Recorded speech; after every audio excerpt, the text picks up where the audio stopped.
It's Doom time! Hello, welcome to another figure review. Today we're gonna have a look at the figma number SP140. It's the Doomslayer from Doom Eternal. And also, my most anticipated review of the year, my most anticipated release of the year. Because this is so much out of the ballpark for Figma. Figma, they do their anime characters, their gacha characters, but Doom, like a big, bulky guy from a mostly American video game franchise? What happened here? I don't know, but I want to find out. He comes with tons of cool stuff. He's big, he's bulky, and I want to see how well he fares in the Figma lineup. Let's go. Oh boy, I got a feeling this is going to be an interesting one, just having a look at the figure and having a bit of a feel for it already, but let me give you the size because I think that's one of the most important aspects of this one. He stands at about 17 centimeters to the top of the head, which for Figma is pretty tall, so for your inches we're going up to 6.5, almost 6.6 size comparison, and because this is a special occasion, I pulled out a lot of things.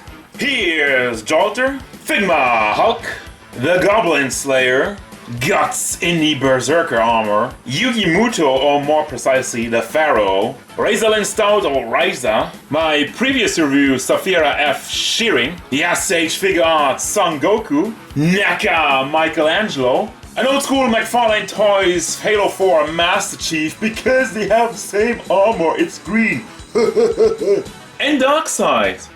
So as you can tell, it's definitely larger than your average Figma, and I think I just want to go back to Goku real quick. I think it also fits in fairly decently with your SH Figure Arts, if that's your cup of tea. But let's have a look at the size and detail of this figure. Not the size, just the detail and, well, the look, the paint, and everything going on there. Well, actually, let me just point out the obvious real quick. Yeah, these joints. You seriously not gonna tell me that you didn't have a different color than this. That is the one thing that just jumps at everybody, and that's embarrassing. So I'm just gonna get that out so we can go back to the good stuff. Look at the visor. You have a lot more of a shiny reflection on there, and you have a lot of different paint applications. I feel like you have like the gray around it, which is a bit more metallic, not super shiny. And you also have a bunch of dry brushing on here, which isn't common for Figma. There's really a little bit of a dirt effect. And I say a little bit because I wish they would have done more of that. I mean, it's a Doomslayer. You spend a lot of time on like Mars stations that are on fire, or specifically Hell, which is mostly on fire, all of the time. So I would have expected the armor to look a little bit dirtier, but that's just my personal opinion. It still looks good in the detail department. Because as long as I have been looking at this figure, and as long as I have been searching for imperfections, or stuff that's bleeding, or stuff that's going over the line, I haven't found anything. I haven't found a single drop of paint that doesn't hit the mark on this one, and that's hell of impressive. And couple that with the dry brushing that's going on throughout some of it, you can tell, just by looking at it, this is some of the highest quality, highest detail, highest amount of paint we got on the Figma. You got some more gray with a little bit of red in the middle, like the orange shoulder pads, and also, like I'm saying, the arms look super duper dark because there's also shading in there. But again, yeah, just that, it's unfortunate. The gloves look great. You have like this worn metal look. There's a little bit of damage on it, and you know, here it looks a lot more dirty in the orange department, and I wish that would have been the case with a lot more. But still, I mean, like, look at the gloves. Oh my god, it looks amazing. You have the blade, the small retracted blade. You obviously get a bigger part, and same thing on the other side, well, without the blade, but some more detail with the metallic.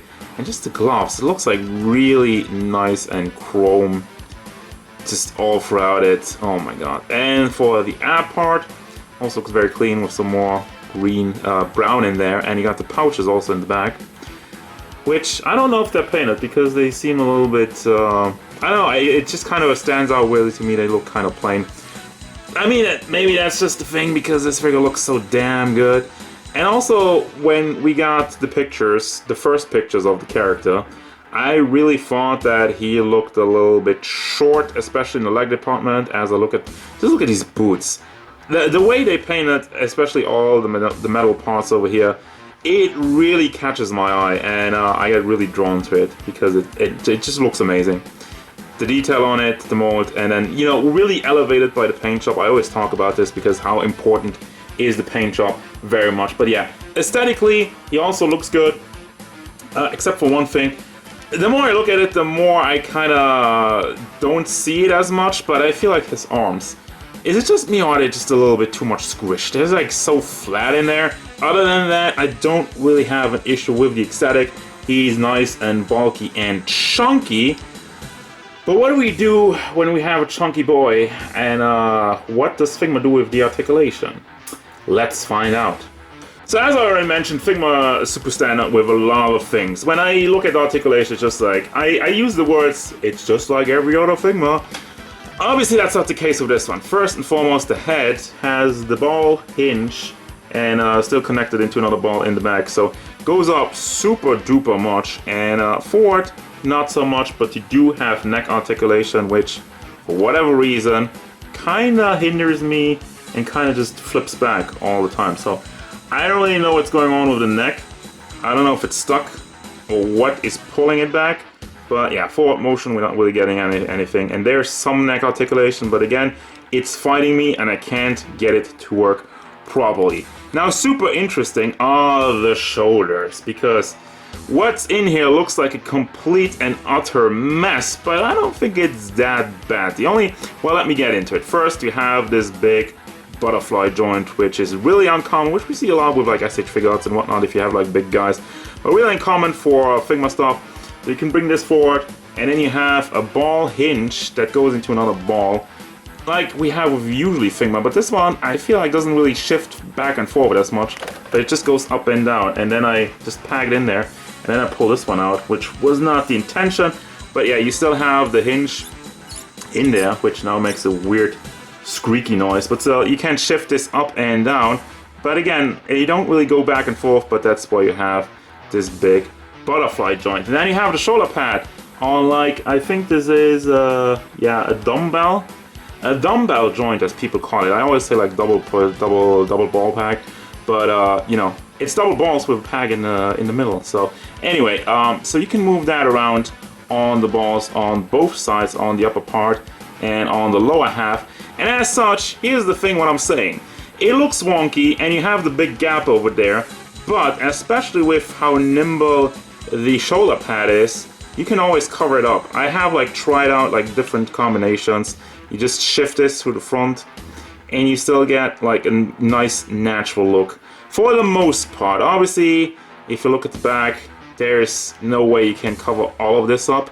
There's some extremes there, but I feel for the most part it works. Also, does this actually move?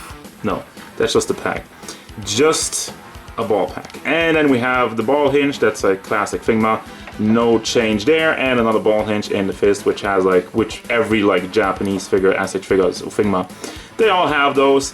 For your chest articulation, obviously there is nothing going on over here, and they cut it up nicely down at the torso, which also stability wise, I feel like the lower I go with the figure, the more it gets a little bit wobbly.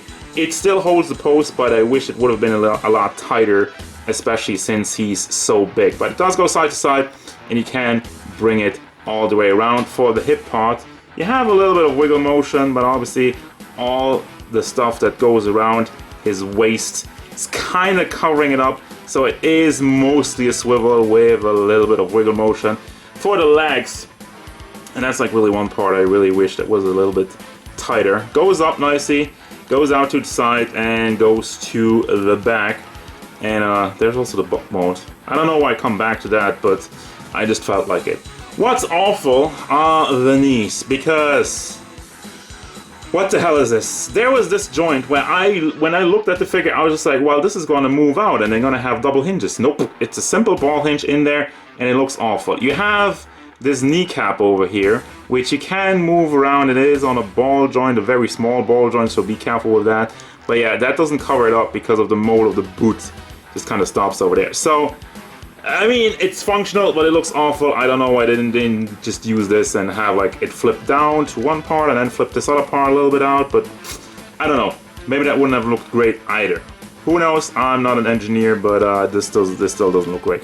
And also the boot, the foot actually is a little bit limited. Well, actually a lot limited because of the design of the figure. And you also have this front piece over here, which I think is stuck, but you can tell it's on a ball over there. So let me try this again. You can wiggle this around a little bit. Really, you don't really get that much. I guess you can pull it back a little bit over here, pull it forward, but yeah, not great. Back to the foot, back and forth, side to side a little bit, and also you can bring it a little bit around, but not all the way. And now with most of the main figure out of the way, let's have a look at the fucking accessories, because this is gonna be good. I'm sorry, I had to hype this up a little bit because I'm giddy like a kid on Christmas Eve. Anyway, yeah, you have the Figma bag. I just want to show that first because I think with all the weaponry we have here, I thought they would make it bigger, but no, it's standard size. Anyway, so you do have the chainsaw, which doesn't have any blood on it, boo, but oh my god, the blade is metallic, shiny, somewhat sharp, be careful with that, and it just looks amazing. Again, here's like a lot more of the dry brushing going on through the orange, which I would have liked in the figure, but again, this looks great. This looks so cool, so great, and I have zero complaints about it. Wow. Beautiful, beautiful, beautiful, beautiful. You have his health sword. I don't know the exact name of that. I haven't played Doom Eternal. I played the first Doom, and it goes off the table. I played the first Doom where you don't... Do you have a sword in the first Doom? I don't even remember. I'm a fake fan, but no, it's been so long. But the detail on here, on the handle as well, you have like some red in there. It's also some more metallic, and the brown, all the small detail going on throughout this. The scripture on the blade itself, nice wrap metallic, not metallic, but see-through plastic. Bruh, you have a big fucking gun. Yes, it's a big fucking gun, not the big force gun. None of that pussy shit around here. It's half as big as the figure, so you know it's real. You know it's damn real. We have some green in there, which for my taste might be a little bit too bright. But again, the amount of plastic used on this is something that you would... This is as much plastic you probably use for an Android or something. It's worth the price of admission. It looks fantastic. There's a lot of detail on it. It's metallic, and yeah. There's also green on it. The extended blade for his wrist, same as everything. It is metallic on the most part and has some dry brushing on there. Overall, it looks fantastic. Then we have also his little pea shooter, which you can put on the back. You have this, well, you almost have to put it on the back because you have the big ball kind of sticking out of it. It moves out. You have a hinge in here, so you can bring that forward. The upper part doesn't have a hinge. I would have thought this would move back and forth as well, but no, this is just on a ball, so you can rotate it and have a little bit of wiggle motion on it. Have the same green and kind of like the darker tones in there, and also tons of detail. And then the shotgun, oh my god, yeah, dark metallic, cool looking with the handle on there, tons of detail on the side, and the blades in the front. Zero complaint, just showering it in praise. And I just wanted to show you like this, because the hands are in this kind of plastic box, which is unusual. So obviously for your hands, you're gonna need a lot of them. You have these open, just kind of hands, and then you have these ones, which have a lot more of a rounder opening, and these which have a lot more of a more rectangular opening, or like the sword and the shotgun. And then you have these two, which are both for the right hand. I can barely see the difference between them. And I looked at the instructions. Yes, they're supposed to get these twice for whatever reason, I don't really know. And again, more open hands, which you can see how they're angled. I guess it's like for the BFG and whatnot. And you have the one thumbs up finger, thumb. And you also have the big base this time around. Got your regular Figma stand with the arm, and then you have the base itself is a lot larger than your standard stuff. And also you have this one. You can put this on there if you want to, but you don't have to, and I feel like you don't even need a base for this big guy. And also you have a replacement ball pack for the hand. And also you got this piece, which I had to look up, and I was just like, what is this? This is to replace, well, it's not to replace the one in the Canon, because you pack it in like this, and then it faces down, because you can't move this part. And yeah, I don't know why that is, or whatever, but it's here. Final thoughts, and I know he's kind of loaded right now, and by the way, to hold the BFG, yeah, you really just gotta play around a little bit with the open hands I showed you at the ending. And it does work for a while, but it tends to loosen up because, of course, this finger is so big. I would recommend, obviously, just holding it with 2 hands, but for the final shot, I just want to get as much as possible on the figure. And also something I forgot, and let me see, yeah, I can just wiggle it around there. So be careful with that, but again, just recommend holding it with 2 hands. I forgot to show you, you have these shoulder pads, which are also on double ball hinges, or like dumbbell joint, or whatever you want to call it. So you can move that up, and there you go. And yeah, that, okay, for the final thoughts, you're really showing that you're a little bit weak in the leg department, sometimes, but you still hold the pose, obviously, can keep all the weight up there. Now, this figure looks amazing, and I love the idea of delivering something else. Obviously, this is not going to be everybody's cup of tea, especially if you're collecting figmas. You're gonna have a lot of anime figures, and this is just comes out of the blue and doesn't really fit in. But that's the stuff I like. It's different, and the way they made it, it looks amazing. I say like, well, I could have used a little bit of dry brushing, but you can put that to the side.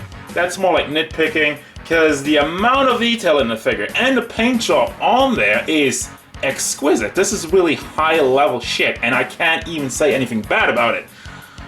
The articulation is good. They definitely tried out some new stuff. Played around with some and not so much with others, especially the knee joints. Could have used a little bit of work, but other than that, oh my god, the accessories.